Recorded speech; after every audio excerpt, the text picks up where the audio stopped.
Hello, good morning. Actually இன்றைக்கி டேவே ரொம்ப லேட்டாக தான் ஸ்டார்ட் ஆச்சு. நான் நைட்டு ஃபுல்லாக சுத்தமாக தூக்கமே கிடையாது. நம்ம தனியாக படுத்துட்ருக்கப்ப எத்தனை பேருக்கு இந்த மாதிரி ஃபீல் ஆகும்னு தெரியல. நான் நேற்று ஹாலில் தனியாக படுத்துக்கிட்டு இருந்தேன். திடீர்னு இங்கே பெங்களூரில் வேறு ரொம்ப காற்றடிக்குமா, ஸோ ஜன்னல் வேறு டக்கு டக்கு டக்குன்னு சவுண்டு. எனக்கு யாரோ இருக்கிற மாதிரி ரொம்ப பயமாயிட்டு கீழே ஹவுஸ் ஓனருக்கெலாம் கால் பண்ணி, கீழே ஒரு அக்கா இருப்பாங்க, அவங்க ஹஸ்பண்டு எல்லோரும் கால் பண்ணி எல்லோரும் பெரிய கம்பெல்லாம் எடுத்துகிட்டு மேலே வந்து ஃபுல்லாக தட்டி பார்க்குறாங்க, யாராவது இருக்காங்களான்னு சொல்லிட்டு.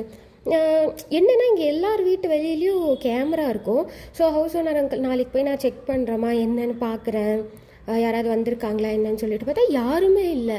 அப்புறம் பார்த்தா காற்றுக்கு டக்கு டக்குன்னு அடிச்சிருக்கு. நான் அப்படின்னு நினச்சிட்டு இருந்திருக்கேன். ஃபுல்லாக தூக்கமே போச்சு. காலைல கடகடன்னு எழுந்து அதுக்கப்புறம் பிளாக் காஃபி மட்டும் வச்சு குடிச்சிட்டு சரி வெளில சாப்பிட்டுக்கலாம் அப்படின்னு சைலண்ட்டாக ஆகிட்டேன்.